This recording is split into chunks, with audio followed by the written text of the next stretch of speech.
বান্ধবী, আমার এক্সের কথা আমার খুব মনে পড়তাইছে। বন্ধু তুই কান্দিস না, আমি তো আছি। তুই খালি কস, তুই দেস না।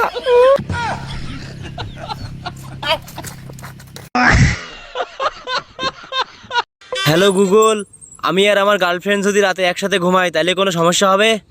কোনো সমস্যা হবে না, কিন্তু তোরা তো রাতে ঘুমাবি না। মারো মুঝে, মারো মারো মুঝে, মারো। বান্ধবী সরি। এরকম স্বামী যাতে সবার ঘরে ঘরে হয়।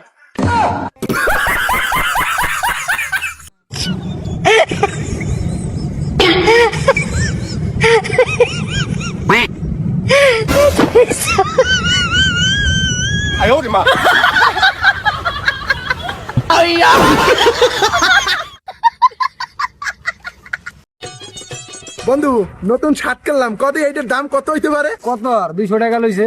তুমি আমার চ্যাটের দাম জানা? তুই কত এইটার দাম কত হইতে পারে? কত হইতে পারে? 1500। আমি জানতাম যে কেউ দেখলে 1500ই কইবে, কিন্তু আমি 200 টাকাই কিনছি। ওরা কেন?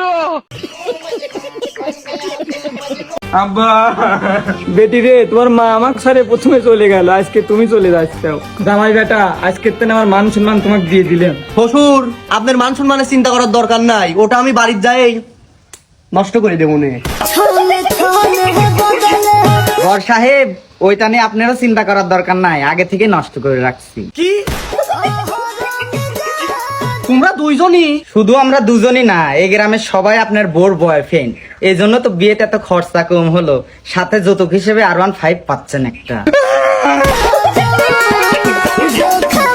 শ্বশুর আব্বা দেখেন, ওরা বাজে বাজে কথা বলতেছে। জামাই, একে তো তুমি কোনো কাম কাজ করো না, তারপর ভাল লাগবে তোমার যৌতুকে R15, শেষিস তো একটু ঢিলা হবেই।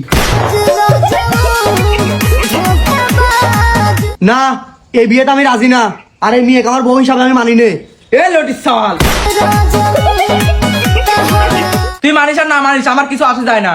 ঘরে যদি দুধ খাওয়া মেরে ফেলছি, লটিস সাল তুই বেশি কথা বলে তোকে মেরে ফেলবো। আচ্ছা চলো চলো। ভাবি, ক্যামেরাম্যানের পেমেন্টটা বাকি আছে, কাম দি পেমেন্টটা ক্লিয়ার করে দিয়ে আসেন। তুই যাই গাইড বয়, কাজ শেষে আসতেছে। আমাদের কাটার দরকার নাই, R15 এর সাথে এসি ফ্রিজ দিয়ে গস ফেলা দেবো না।